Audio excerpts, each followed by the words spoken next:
El relato sobre el día número 2 de esta creación o organización que el Señor hizo, dice: luego dijo Dios, haya expansión en medio de las aguas y separe las aguas de las aguas.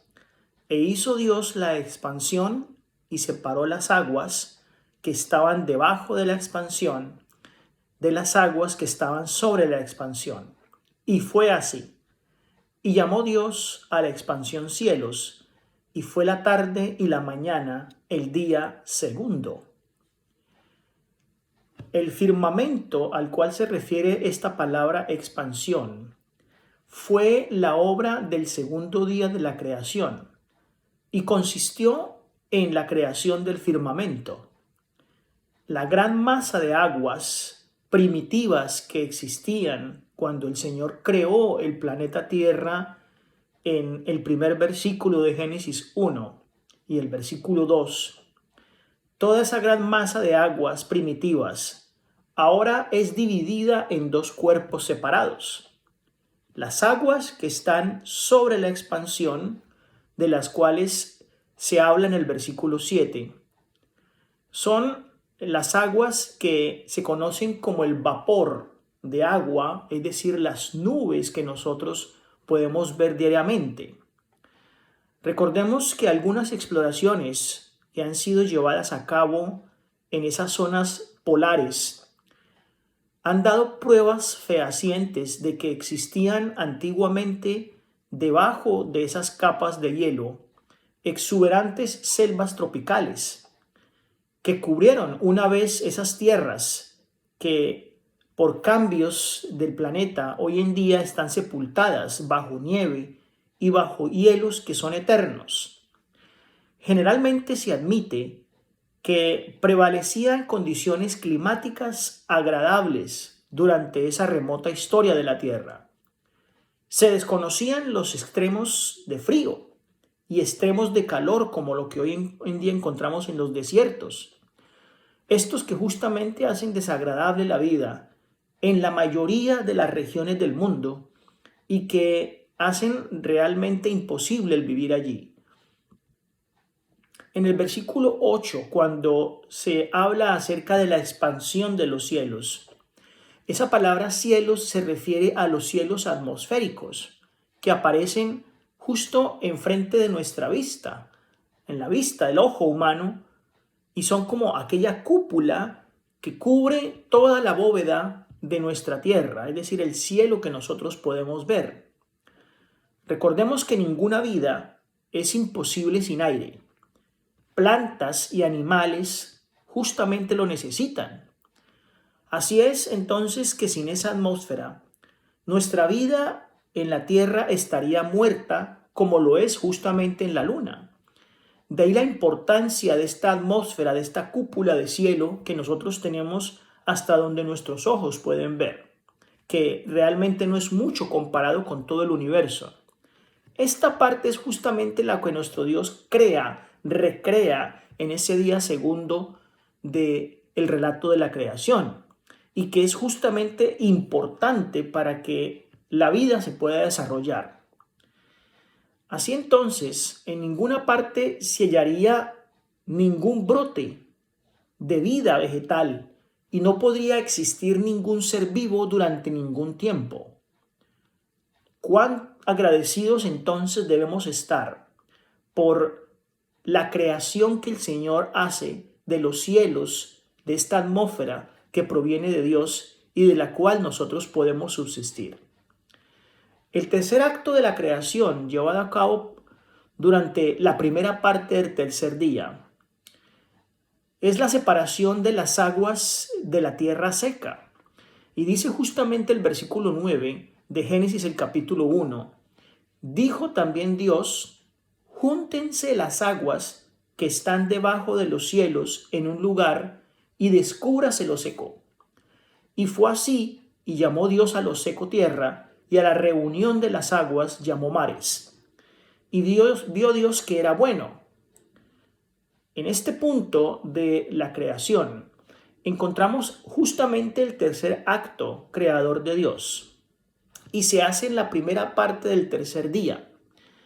Es la separación de las aguas de la tierra seca. El espíritu de profecía nos dice cosas muy hermosas respecto a esto y también otros escritores de la Biblia. Por ejemplo, en el Salmo 104 encontramos al salmista David, donde describe de una forma muy poética lo sucedido aquí. Y dice David: sobre los montes estaban las aguas, a tu reprensión huyeron, al sonido de tu trueno se apresuraron, subieron los montes, descendieron los valles, lugar que tú fundaste. Les pusiste término, el cual no traspasarán. La reunión de las aguas en un lugar solo implica que de allí en adelante habrían de estar reunidas en un lugar y retenidas. Es decir, los mares a un lado, los océanos a un lado y la tierra seca a otro lado. Dios puso límites para que ésta no sobrepasara el lugar que el Señor le había dado. Debe haber sido ante nuestros ojos un espectáculo impresionante ver cómo ese globo terráqueo que el Señor crea en el capítulo 1, versículo 1 y 2, sin forma, es decir, uniforme, y con una especie de envoltura que no podíamos ver realmente o claramente lo que había.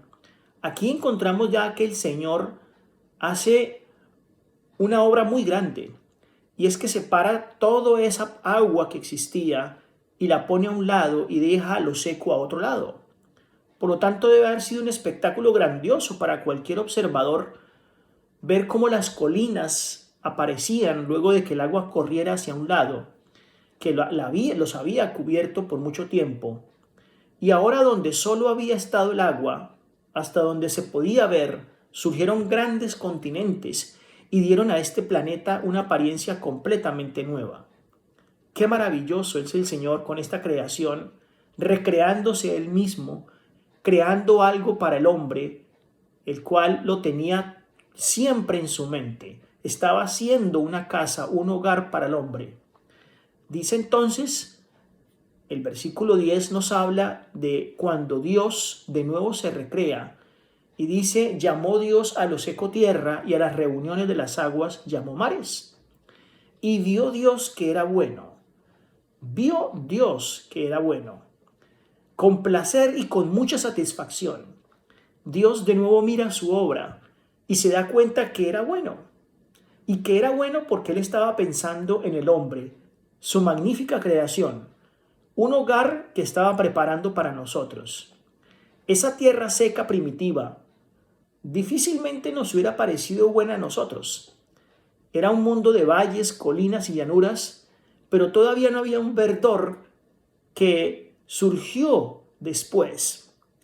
En ninguna parte había un pedazo, una brizna de hierba.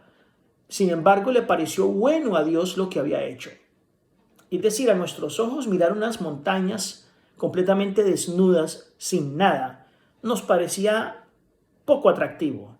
Pero el Señor, sabiendo lo que estaba haciendo y sabiendo por qué lo hacía, dijo que le pareció bueno. Vio Dios que era bueno. El mismo Hacedor vio con satisfacción su obra. Qué hermoso es Dios cuando prepara o nos prepara un hogar para nosotros. Eso mismo está haciendo ahora, preparando un lugar para nosotros, para aquellos que deseamos estar con Él por la eternidad.